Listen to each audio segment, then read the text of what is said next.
अस्सलामुअलैकुम। एक बार फिर मैं आपके रूबरू हूँ। आज बहुत ख़ास टॉपिक है हमारा। बहुत सारे बच्चों ने इस तरह का सवाल किया था जो मदरसा बोर्ड से ताल्लुक़ रखते हैं। उन्होंने अपने करियर के हवाले से बहुत सारे सवालात किए। आज उन सभी सवालों के जवाब आपके सामने दिए जाएंगे। अगर आप मदरसा बोर्ड से हैं, अगर आपने मदरसे से तालीम हासिल की है तो ये वीडियो आपके लिए यकीनन अच्छी होगी। शुरू से आखिर तक आप इस वीडियो को देखें। तो सबसे पहले बात करते हैं मदरसा बोर्ड की। मदरसा बोर्ड है क्या? तो देखिए, हमारे यहाँ एक निज़ाम है जिसमें स्कूल बोर्ड है और भी बहुत सारे बोर्ड हैं, यूनिवर्सिटी है। उसी में एक है मदरसा बोर्ड। संस्कृत बोर्ड भी है, मदरसा बोर्ड भी है, जो खालिस इस्लामी तालीम के लिए मशहूर है। सब लोग यही जानते हैं। हालांकि वहाँ इस्लामी तालीम के अलावा भी बहुत सारी फैकल्टीज़ हैं। वहाँ साइंस भी है, मैथ भी है, अंग्रेज़ी के साथ और भी बहुत सारे सब्जेक्ट्स हैं। जैसे अगर बिहार की बात की जाए तो मौलवी में 12 सब्जेक्ट है, यानी 1200 का इम्तहान होता है, जो नहीं लगता कि इंडिया में यानी भारत में और किसी बोर्ड में इतने सब्जेक्ट्स होते होंगे। तो ये मौलवी की खूबी है, यानी ये बिहार बोर्ड की खूबी है, ये मदरसा बोर्ड की खूबी है। और सबसे बड़ी बात यह है, जो मदरसा बोर्ड की जो तालिबे इल्म है, कहीं ना कहीं अपने आप में वो एहसास कमतरी के शिकार हैं। उनको लगता है कि शायद वो वक्त के साथ नहीं चल पाते हैं। हालांकि ऐसी कोई बात नहीं। मैंने एक वीडियो में पहले भी कहा था कि जिन लोगों की उर्दू मज़बूत होती है उनका दिमाग भी बहुत चलता है। आज मदरसा बोर्ड से जो लोग फ़ारिग़ हो रहे हैं उन्होंने बहुत बड़े कारनामे अंजाम दिए। यूपीएससी में उन्होंने टॉप किया और भी बहुत सारे एग्ज़ाम्स हैं जहां उन्होंने कामयाबी हासिल की। यूनिवर्सिटी की बात करें तो आज बहुत सारी यूनिवर्सिटीज़ ऐसी भी है जहां मदरसा बोर्ड से फ़ारिग़ तलबा और तालिबात प्रोफेसर के रूप में काम अंजाम दे रहे हैं। तो चलिए सवाल की तरफ चलते हैं। सवाल पूछा जाए। जी सर, पहला और मेरा सवाल है, मदरसा बोर्ड के स्टूडेंट का क्या स्कोप है? मदरसा बोर्ड के स्टूडेंट का क्या स्कोप है, पहला सवाल है। तो सबसे पहले ये जान लें कि मदरसा बोर्ड, मैंने पहले ही कह दिया, मदरसा बोर्ड की जो इब्तदाई जो बोर्ड है उसका वो वस्तानिया से शुरू है। बिहार की अगर बात करें तो वस्तानिया यानी 8वां क्लास। उसके बाद है फ़ौक़ानिया, जिसको 10th कहते हैं, यानी मैट्रिक कहते हैं, मैट्रिक के बराबर है। तो मदरसा बोर्ड के स्टूडेंट्स का वही स्कोप है जो किसी भी बड़ी यूनिवर्सिटी के आर्ट्स स्टूडेंट का स्कोप होगा। उसमें कोई फ़र्क नहीं है। मदरसा बोर्ड के बच्चे वो सारे कोर्स कर सकते हैं जो किसी भी यूनिवर्सिटीज़ के बच्चे, आर्ट्स फैकल्टी के बच्चे कर सकते हैं। तो बिल्कुल बराबर है दोनों। अब बढ़ते हैं दूसरे सवाल की तरफ। फ़ौक़ानिया के बाद क्या कर सकते हैं? फ़ौक़ानिया के बाद क्या कर सकते हैं? देखिए, एक सरकार की तरफ से एक अजब तरह की पॉलिसी है। फ़ौक़ानिया में साइंस है और उसमें मैथ भी है, यानी रियाजी भी है। फिर भी फ़ौक़ानिया को साइंस के रूप में नहीं माना गया है। ये कहीं ना कहीं इससे कोताही है। सरकार का कहना यह है कि मदरसा बोर्ड में प्रैक्टिकल नहीं होता है, इसलिए उसको साइंस के बराबर नहीं माना गया है। हालांकि अब ये बात भी ख़त्म, क्योंकि अब मदरसा बोर्ड में भी प्रैक्टिकल हो रहा है। तो हो सकता है बहुत जल्द इसको साइंस का भी दर्जा मिल जाए। लेकिन इसके अलावा अगर बात करें तो अगर आपने फ़ौक़ानिया किया है तो फ़ौक़ानिया करने के बाद अगर आप आना चाहते हैं कॉलेज में तो इंटर में आपका दाखिला हो जाएगा। आर्ट्स में आप दाखिला ले सकते हैं और आर्ट्स वाले को जो फैसिलिटीज़ हैं वो सारी फैसिलिटीज़ आपको मिलेंगी। अब एक तीसरे सवाल की तरफ बढ़ते हैं। मौलवी के बाद क्या करना चाहिए? मौलवी यानी इंटर। मौलवी मैंने पहले ही कह दिया कि इसमें साइंस या कॉमर्स नहीं है, आपको आर्ट्स माना गया है। तो आर्ट्स वाले जो कर सकते हैं वही मदरसा बोर्ड के बच्चे भी कर सकते हैं। अब यहाँ मौलवी की जब बात होती है तो मौलवी इंटर के बराबर है। मौलवी करने के बाद आप किसी भी यूनिवर्सिटी में ग्रेजुएशन में दाखिला ले सकते हैं। ग्रेजुएशन में दाखिला लेने के लिए एक उसका सिस्टम होता है, डायरेक्ट दाखिला नहीं होता है। अगर आप फासलाती तालीम में हैं तो वो अलग बात है, लेकिन अगर रेगुलर कोर्स कर रहे हैं तो उसके लिए आपको मदरसा बोर्ड से माइग्रेशन सर्टिफिकेट लेना पड़ेगा और तब आपका दाखिला किसी भी यूनिवर्सिटी में आसानी से हो जाएगा। अगर आपको इसके बारे में ज़्यादा जानकारी लेनी है तो आप किसी भी यूनिवर्सिटीज़ का आप वेबसाइट खोलें और वहाँ जाकर आप सर्च करें, सब कुछ आपको उसके अंदर मिल जाएगा। क्योंकि एक एक यूनिवर्सिटी के बारे में अगर मैं बात करूँ तो बहुत वक्त लग जाएगा। और ये चौथा सवाल है, आलिम के बाद क्या स्कोप है? आलिम बीए के बराबर है और यहाँ भी वही कहा गया कि आलिम में बीए के बराबर है, तो ये भी आर्ट्स है। लेकिन आलिम में यहाँ एक देखा जाता है कि उर्दू से लोग आलिम करते हैं, कुछ लोग माशियात से करते हैं। तो जिस चीज़ से आपने आलिम किया हो उसी से आप ग्रेजुएशन, उसी से आप मास्टर डिग्री में दाखिला ले सकते हैं। और आलिम के बाद मैं इसके बारे में बहुत ख़ास बात करने जा रहा हूँ कि इसके अलावा आपको क्या करना है, बच्चों को क्या करना चाहिए ताकि वो वक्त के साथ चल सकें। असल मेन टॉपिक मेरा ये है कि आपको करना क्या है, आप वक्त के साथ किस तरह चल सकते हैं। आपके सपने बहुत ऊंचे हों, यही मैं चाहता हूं, और आप कामयाबी हासिल करें, बहुत ऊंचाई पे जाएं। तो जाएं किस तरह, ये मैं आगे बताने जा रहा हूं आपको। अगला सवाल है, मदरसा बोर्ड के बच्चे आईएएस की तैयारी कैसे करें? देखिए, इससे पहले भी मदरसा बोर्ड के बच्चों ने आईएएस की तैयारी की है और कामयाबी भी हासिल की। लेकिन सवाल ये है कि क्या डायरेक्ट उनको आईएएस में क्या वो डायरेक्ट फॉर्म भर पाए? तो वो डायरेक्ट फॉर्म नहीं भर पाए, इसको आपको जान लेना है। अब मैं अपनी बात पर आता हूँ कि अगर आपने फ़ौक़ानिया किया है तो आपको चाहिए कि आप किसी भी बोर्ड से आप इंटर कर लें, और अगर ऐसा नहीं चाहते हैं तो चलिए आप मौलवी भी कर लें, या फिर आप ये मौलवी के बाद आप आलिम भी कर लें। लेकिन याद रखें कि उसके बाद आपको किसी भी असरी यूनिवर्सिटी में दाखिला ले लेना है, आपको बीए में दाखिला ले लेना है, इतना याद रखें। क्योंकि आलिम के बाद आप यूपीएससी का फॉर्म नहीं भर सकते, तो इसके लिए ज़रूरी है कि आपकी डिग्री हो वो किसी यूनिवर्सिटी की हो।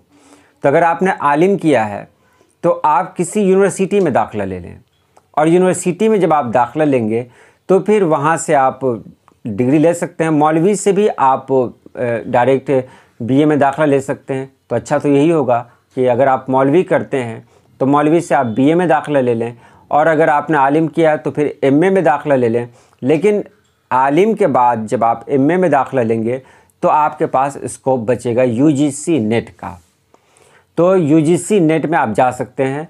लेकिन यहाँ जब मैं बात कर रहा हूँ आईएएस और आईपीएस की, इसके लिए ज़रूरी है कि आप मौलवी के बाद, जहाँ आपने मौलवी किया, मौलवी करने के बाद आप किसी भी यूनिवर्सिटी में, किसी भी कॉलेज में बीए में दाखिला ले लें ताकि आप आईएएस का फॉर्म भर सकें। जी, अगला सवाल है हमारा, मदरसा बोर्ड के बच्चों को किस सब्जेक्ट पे ध्यान देना चाहिए? देखिए, मदरसा बोर्ड को लोगों ने जोड़ दिया है अरबी और फ़ारसी से, और कहा है कि अरबी, फ़ारसी, उर्दू के अलावा उनको कुछ नहीं आता है। ये सरकार का मानना है, और मेरा ये मानना है कि अगर उर्दू ज़िंदा है तो वो पूरी तरह से मदरसे की वजह से ही है। भले ही वो जिस तरह उर्दू पढ़ाए उससे हमको कोई लेना देना नहीं है, लेकिन उर्दू का जो माहौल मदरसे में मिलता है, अरबी का माहौल जो मदरसे में मिलता है, इसमें कोई दो राय नहीं है, वो माहौल कहीं और नहीं मिलता। लेकिन इसका मतलब यही नहीं कि मदरसा में सिर्फ उर्दू, अरबी और फ़ारसी की पढ़ाई होती है। वहाँ अंग्रेज़ी की भी पढ़ाई होती है, रियाजी की भी पढ़ाई होती है, साइंस में भी वहाँ के बच्चे बहुत मजबूत होते हैं। क्योंकि एक खुली हुई मिसाल हमारे सामने है कि कुरान पाक को ये लोग हिफ्ज़ कर जाते हैं। ये कितना बड़ा कारनामा है ये, कुरान पाक को हिफ्ज़ करना। इसी से अंदाज़ा लगाया जा सकता है कि इनके दिमाग में कितना पावर है, कितनी ताकत है।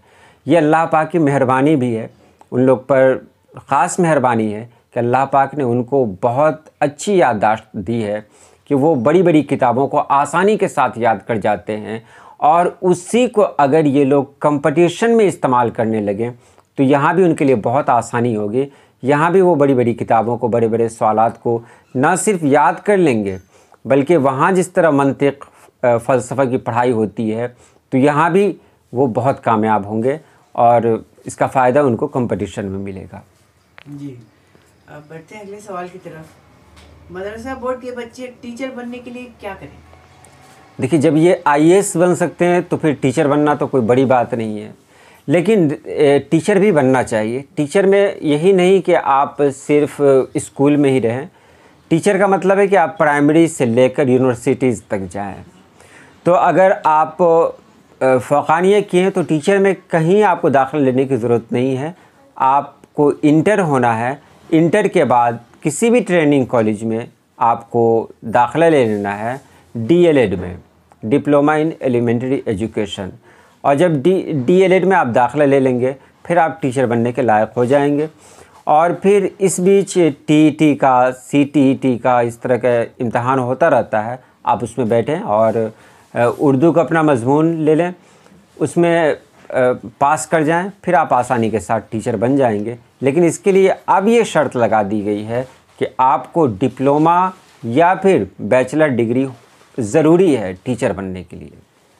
जी, अब वही अगले सवाल की तरफ बढ़ते हैं कि प्रोफेसर बनने के लिए मदरसा बोर्ड के बच्चे क्या करें? हाँ, एक बहुत अच्छा सवाल है ये। एक बच्चे ने यही सवाल किया था कि मुझे प्रोफेसर बनना है, मुझे प्रोफेसर बनने की ख्वाहिश है।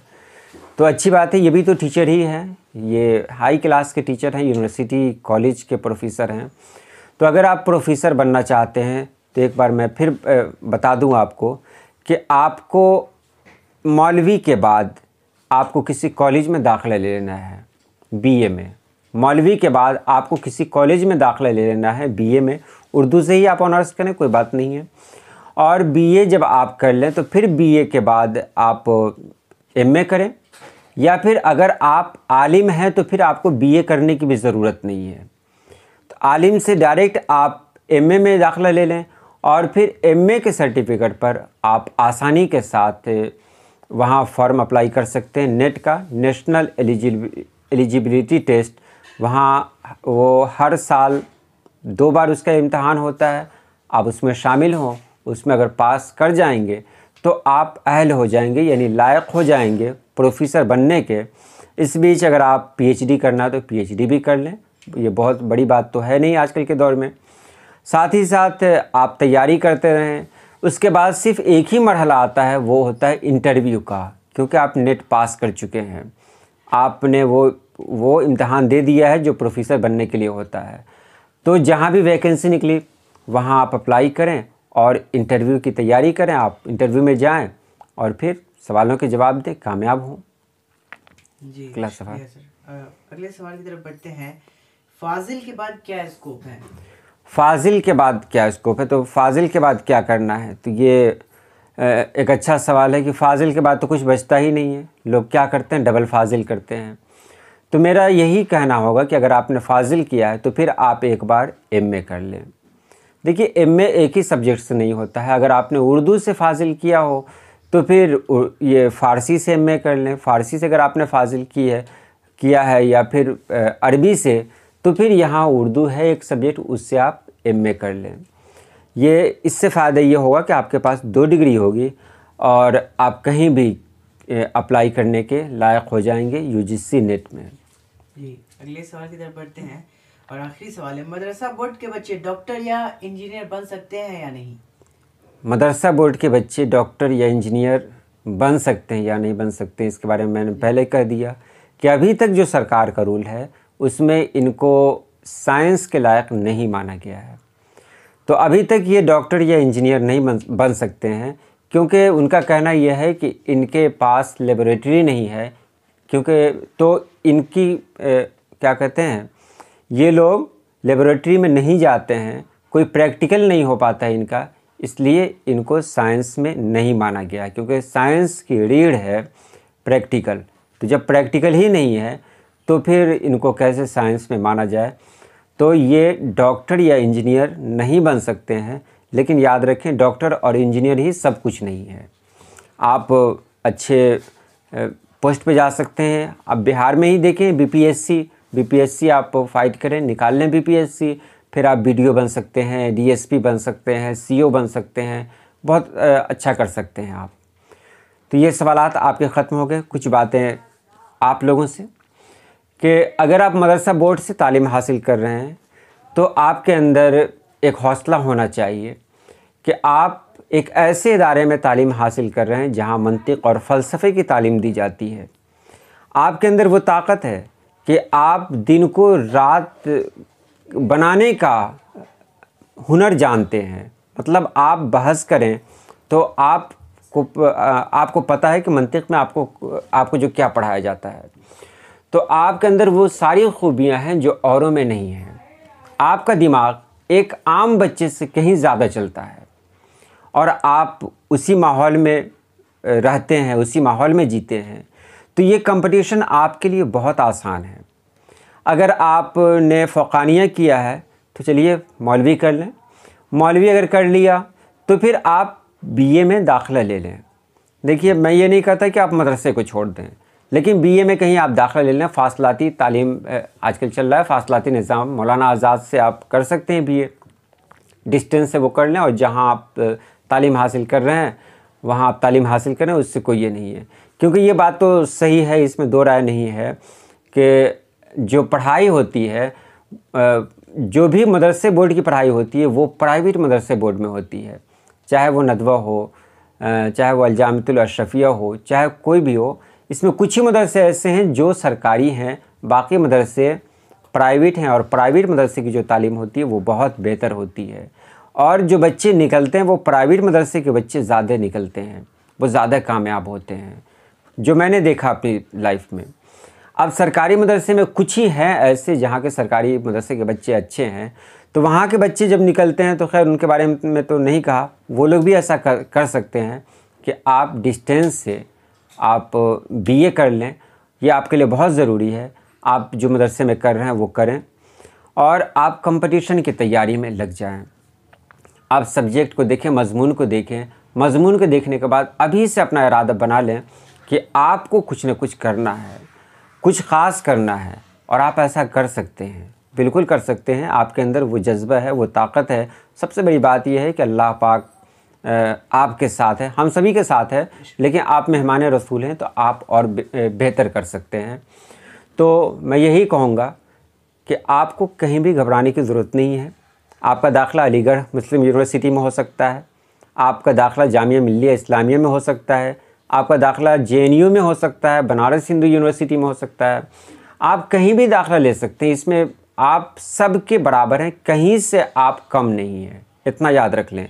कम कहाँ पर हैं? सिर्फ एक ही जगह कम है, क्योंकि आपकी डिग्री को साइंस के रूप में नहीं माना जाता है। बस यही एक माइनस पॉइंट है। इसी माइनस पॉइंट को प्लस पॉइंट में बदलिए कि आपको मेहनत करने की ज़रूरत नहीं है। साइंस में जितनी मेहनत करनी थी वही वक्त आपको मिल गया कंपटीशन की तैयारी के लिए, तो आप कंपटीशन की तैयारी करें। और मैं यही कहूँगा कि आप किसी भी असली यूनिवर्सिटी से ज़रूर बीए कर लें। इतना याद रखें, डिस्टेंस से आप कर लें। मैं रेगुलर के बारे में नहीं कहता, रेगुलर से कर लें अच्छी बात है। अगर रेगुलर से नहीं कर सकते हो तो डिस्टेंस से आप ज़रूर करें, ये आपके लिए बहुत फ़ायदेमंद है। फिर आप आसानी के साथ अपनी मंजिल को पा सकते हैं। तो चलिए, अगर कोई सवाल हो तो आप कमेंट बॉक्स में ज़रूर लिखें, मैं जवाब दूंगा। आज के लिए इतना ही। अल्लाह पाक आप सभी लोगों को खुश रखे, आबाद रखे। अल्लाह हाफ़िज़।